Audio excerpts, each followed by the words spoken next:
Well, welcome to Transform Your Relationships Live. I'm Laura Rubinstein with the awesome and wonderful Dr. Rhoberta Shaler. Hi, Rhoberta.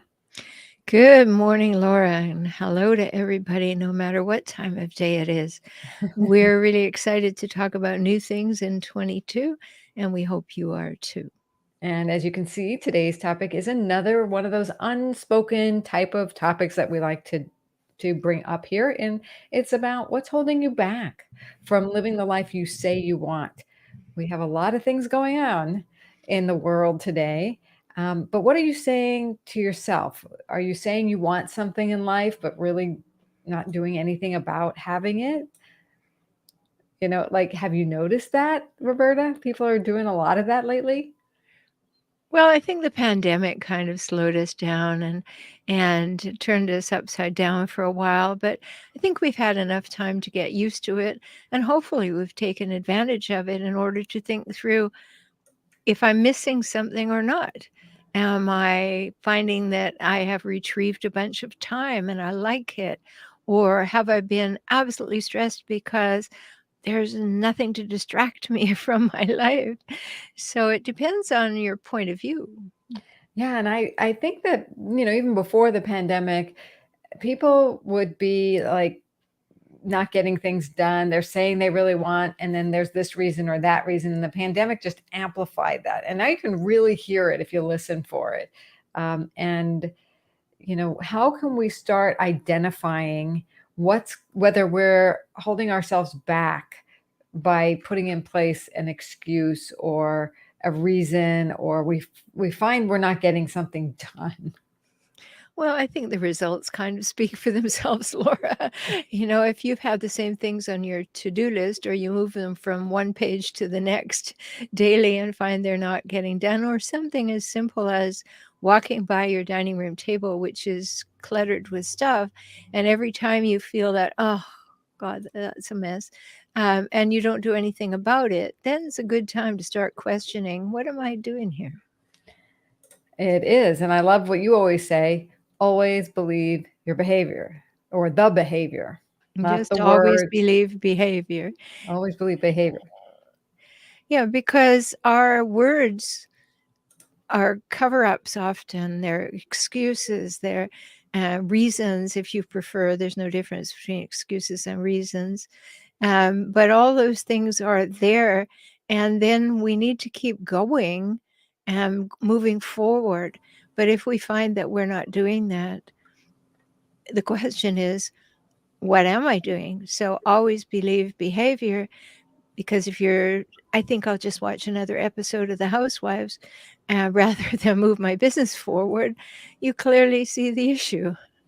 Yeah. And, so this is a good time to evaluate, are you using excuses or reasons? And they might be very valid or good reasons to hold you back, to not say what you want. And that might be a sign of fear. Like, are you Mhm. are you afraid of something? Are you afraid of, like, what people say, fear of success or fear of failure, which are basically two sides of the same coin? Would you agree? Absolutely. I mean, if you have a bunch of reasons why you don't do something, look to see if that something that you're not doing is valuable to you because your behavior is saying no. And if, on the other hand, you say, "It's so valuable, I don't wanna blow it, so I'm not gonna start," then we have this similar result, and it's all in the results. Always believe behavior. "Okay, I did this, I didn't do this." Say you have a simple goal, like, "I'm not going to eat sugar in 2022." Well, that's pretty straightforward. You can tell if something has sugar in it or not. And if you say, "Oh, well, I'm just craving it. I need comfort. I need to feel, I don't need to feel like I'm deprived," and you start taking yourself down another rabbit hole, then you really had to ask yourself, did you really want to give up sugar? Or was that a story you were telling yourself or a nice story to tell other people? And then you're disappointed, you've got all this stuff going on within you. "I didn't do what I say I would. I'm not trustworthy to myself. I'm not reliable to myself. What am I doing?" Well, stop and reexamine your goal. If it's a worthy goal, then you have to find out why you are not believing that you can engage with it. And that's the next piece of the work. And you have to step into that, right? It's a matter of choice. It's a matter of awareness. It's a matter of feeling the fear and moving through it, not trying to avoid it. Because I think all of those behaviors of making up reasons why is avoidance, and it's a pattern, and we'll never get anywhere. And we want you to get somewhere. We want you to get to the life you say you want. And when your life you say you want is not in alignment with the actions you're taking, whoop, time to take a step back, right? Absolutely. A long time ago now, I mean 10, 12 years ago, I wrote a book called What You Pay Attention to Expands, and that's available on Amazon. And if you look at your life and you are not giving energy and attention to something, that's very clear. But knowing that what you pay attention to will expand. Just think about it in this example. You've got something on your mind, it's worrying you. You wake up in the middle of the night, you worry about it. You walk around the house, you worry about it, and it gets bigger and bigger and bigger. Now it's the worst problem ever, and you're a terrible person for having it, and it's totally expanded. But know that you can do the opposite. You can say, I really want this to happen, and keep doing it. I'll give you a little example from my work. On a regular schedule, I go through all my client names and say them out loud. When I do that, I bring them to mind, and inevitably 2 or 3 will call within 48 hours. And so when you use the available energetic power that you have, you can really know where you're focused. And if that is a worthy goal that you've written down, and you examine it to say, I'm doing it because it's me, I want to, I see it as the next thing, not as a should, but as a could, and I'm going to focus on it, changes the energy completely. It really does. And it really does show that the power of it's not like magic, you think it and it appears. You might think it, and for somebody else might think something, about what they want to create, or a client, or a new writing a book or whatever, but something else might show up, like help, like the solution, like another way to solve the problem that you hadn't thought of before. And you just, I have used in the past the excuse, I don't know how. I don't know how. I can't see the path forward. And so the nice thing is, a lot of times I'll just say, I don't know how. I don't need to know how. I just need to know how to ask questions. I just need to ask questions. Like, I wonder how. Just changing from I don't know how to I wonder how shifts your brain Yeah. the ability to find the answer. Exactly. And this isn't woo-woo crazy stuff. It's the way the mind works. Right. It's the way that we generate our focus. So if you do it intentionally, that's the thing. I can sit here and be doing the dishes or something, and a client will come to mind. It also happens in the reverse. A client will come to mind. But knowing that intentionally I can bring them to mind, Mm-hmm. then that's an application that works for me. And So as you said, it's not magic, it's energetic. right. Yeah, and what I'm hearing you say is that you're using your brain to work for you, not against you. And I think when we're tied up in fear or scarcity, or we are using our brain very, very skillfully, but not for us, to come up with these great reasons. They sound so logical. They sound so important. There's no ifs, ands, or buts about it. But it's really that fear-based um, break that you're putting on in the brain. And, Mm, there's a lot of bummers about that. I mean, you're not doing yourself any favors. You're hurting your self-esteem by that. There's a big cost, right? It could even be helping, hurting your relationships. If you're not sure. keeping your word, if um, you're just staying in this constricted area of like, I can't move, paralyzed. And I think just first of all. Breathe into it. We love that tool we always have, right? Let's talk about some Yeah. ways to overcome this excuse using or reason building or fear based paralysis. I don't know what we want to call it, but things that are holding you back from that living that life you say you want. So Yeah, and another thing to look at, Laura, is some people like to have, oh, I'm going to change my life in every possible way, and I'm going to start on Monday. So, and we talked about that last time. you overwhelm yourself totally at that moment.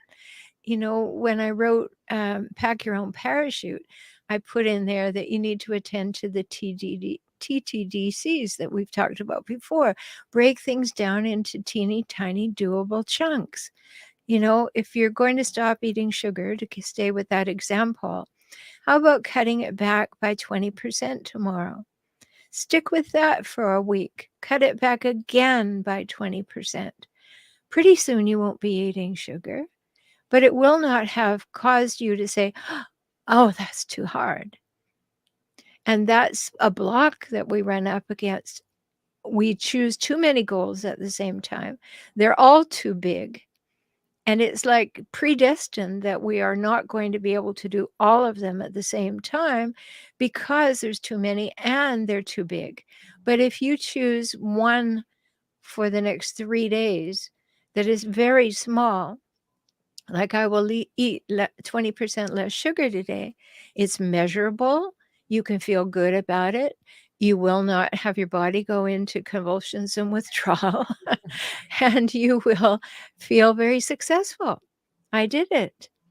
I can comfortably do this for a week. So the next day I can say, I'm going to make sure that I tackle 1/4 of that project I and make it manageable.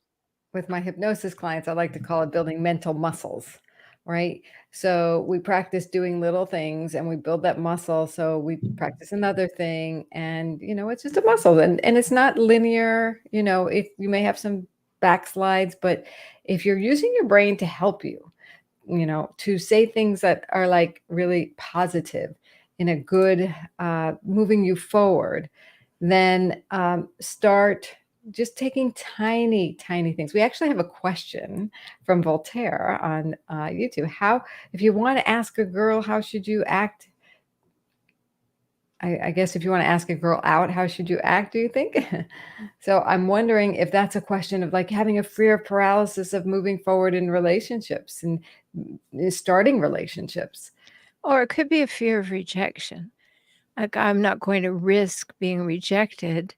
So, how do I get it right with a little instruction?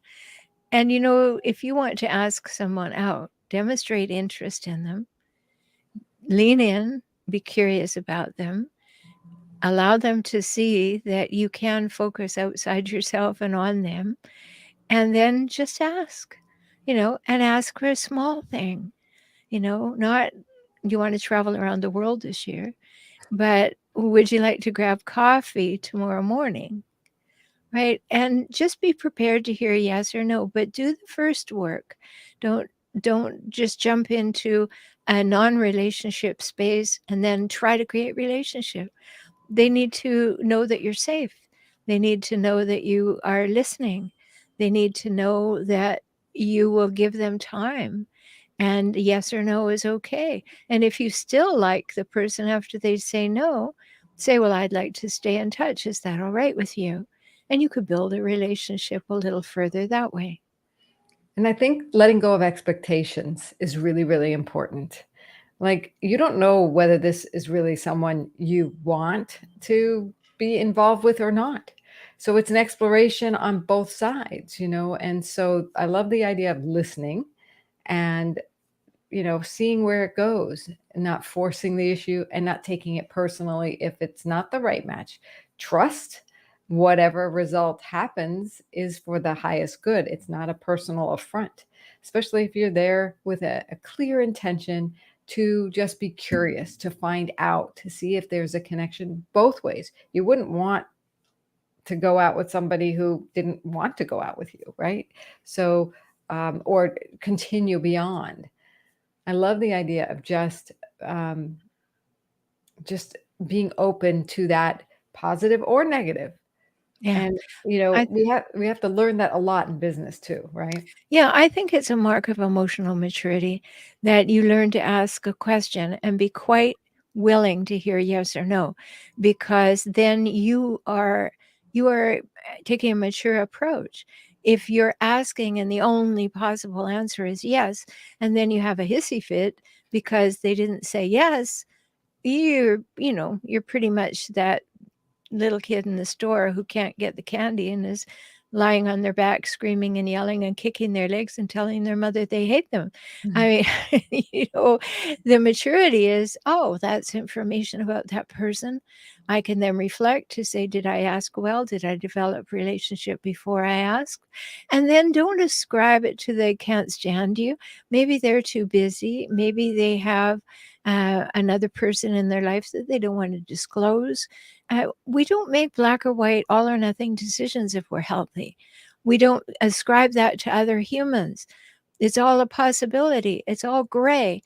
I don't know what no means. Ask, does that mean never? Does it mean not now? What is the next question to ask? Yeah, I think open lines of communication and being completely, honest with yourself first. Like, if you're afraid of rejection, then you're going to want to do the teeny tiny doable steps, right?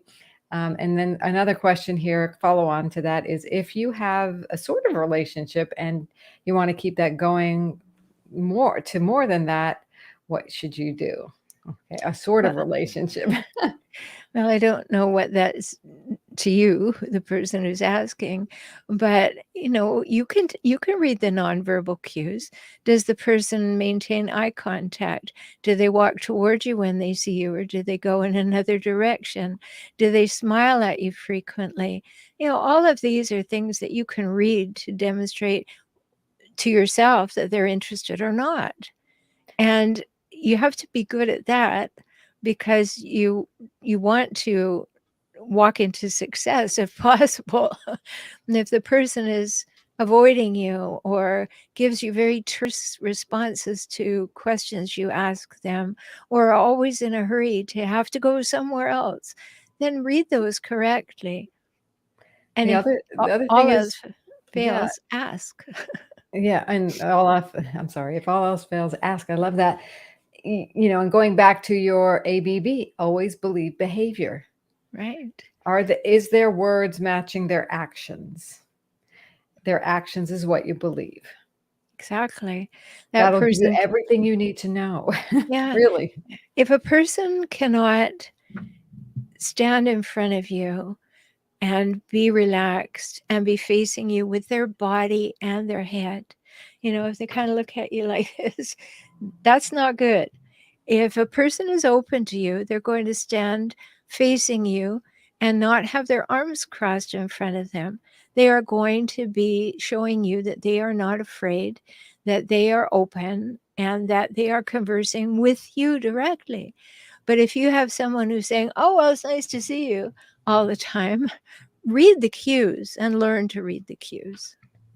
The other tool you talk a lot about, and I wholeheartedly embrace, is using I a lot Yes. versus you. Yes, very important. That's my personal weather report technique. You can find a couple of chapters on it in Kaizen for couples. But it is important to use I because you are the author of your experience. You're the person who can say what you're thinking, what you're feeling, what you're wanting, what you're needing. But if you make assumptions or you ascribe motives to someone or ascribe feelings to someone, then you're missing a step of developing the relationship because you want to be communicating with them if that's actually so. And so many people are fearful, and so they read the signs in the negative because they were expecting the negative or dreading the negative. So anything that looks like a negative, they take on and say, "Oh, I knew it." But the actual fact is, just listen to this. You see somebody, they are breathing in short bursts, they're red in the face, they're kind of sweating, and their eyes are a little bit wild. Those are all facts. Those are observable sensory details. I can take it in with my ears and my eyes and all like that. So I decide this person is absolutely embarrassed. Can't wait to get away from me. But if you say something like, wow, you seem short of breath, the person will say, oh, yeah, I just came back from a run. Now, you could have made the assumption that, oh, they've got all this terrible stuff happening in their life and they're sweating profusely and their face is all red. And you've already ascribed to them what that means. And you start behaving as if you're right. But if you ask the question and the very same symptoms are there and you hear that they just came back from a run, you feel totally differently, right? Yep. So communicating becomes very important. And to communicate, read the nonverbal signs. But then if you have a question, don't ascribe motive or assume you know, ask. So when you're approaching somebody to date, you might even ask, are you seeing anyone socially? Would you like to have coffee tomorrow? You know, you're okay to ask and they're okay not to answer or to answer. It's all information that will help you move forward. Yeah. And using the I word, one could even say, I've been thinking, I was wondering if you're in the same place, or not even in the same place. How would we do this? We'd be like, I am interested in getting to know you more. Exactly. Just what you can say is, I would love to meet for coffee tomorrow. How about it? Right? Yeah. And the person can say, oh, I'm busy tomorrow, or I'm busy for the next 200 years, or whatever they have to say. But if we don't ask and we're making assumptions in our head about that fear of failure, then, or fear of success, and then you have the date and you're petrified to go on the date. But, take these things apart and back to the personal weather report, the rules of it. And I have videos on my YouTube channel and all about the personal weather report. And know that you know that you have the right to take up space and draw breath on the earth. Therefore, you have the right to say what you think, feel, need, want, prefer, remember, as long as you do not mention another human by name or pronoun. It is only what's going on within you. You are not talking about them. And when you master that, your work communication changes, your relationship status changes because of the depth of communication that becomes possible. And you hear differently. You hear whether somebody is actually just sharing information with you. Yeah. I had a client the other day who said, oh, well, this was terrible. The person said no. And I said, and then what did you do? I gave them a look and I walked away. Well, you don't want much communication, do you? Because you didn't lean in and say, oh, that's interesting. Tell me how that you came up with that, or tell me why that's important to you. You missed an opportunity to continue talking because you already decided all that they said, it meant they didn't like you. So there you go. You're in Charlie Brown territory. Yeah. Making assumptions, we know what that does, right? Yes. So we always want to check in when we're curious and really also kind to ourselves about our curiosity. Kind of like look at a kid and what's your name? They'll just come up to you and say, what's your name? And so, and it's innocent and you love it and it's awkward, but it's okay. It's cool. It's appreciated on many levels. So if we can be kind with ourselves, if we can go back to our more innocent time in our heads where we're not beating ourselves up and making assumptions about somebody looked away the wrong way when they may have, wanted to sneeze and they were holding back their sneeze and you took it as a sneer, right? Yeah, exactly. And when you come to that place of acceptance of yourself and you do your own work, then these things clear up a lot faster. Because we have issues with attachment style. They are subconsciously operating through our life until we see them and we work on them. You don't walk up to a person on the street. If you're listening to this, you don't walk up to a person on the street and say, "What's your name?" That's wonderful for children because they're so naive. But we know better that someone say, "Why do you want to know?" So you want to speak to someone on the street, you make a comment about something that's going on that you're sharing, like, "Wow, those sirens are loud," or something like that. And you demonstrate something about yourself and you engage them with some interest. But you don't walk up to somebody you'd like to date, using our listener's question, and say, "What's your name? Do you want to go to coffee?" We have to develop relationship from small to hopefully deepening and broadening. And so learning to do that is great practice. Right. It's always good to practice these skills. And so that kind of is a good segue for probably the last question we'll be able to take here today is, and if there are multiple women, how should I choose the right one? Oh my goodness. I don't know. I don't know what you like. I don't know what appeals to you. I don't know why you have multiple women in your sights. Um, you just have to start somewhere. But I'll tell you, unless you want to have a disaster on your hands, you don't let them know that there are multiple women that you're choosing among. I don't know how old this listener is, but it sounds young. And you have to do your own work before you're ready to do these things. Not heavy duty therapeutic work, but to say, all right, a lot of people are appealing to me at the moment. What's most important to me? What is, if I had to choose one thing out of all these people to focus on, what would it be? And then choose the most likely person you're attracted to who has that quality.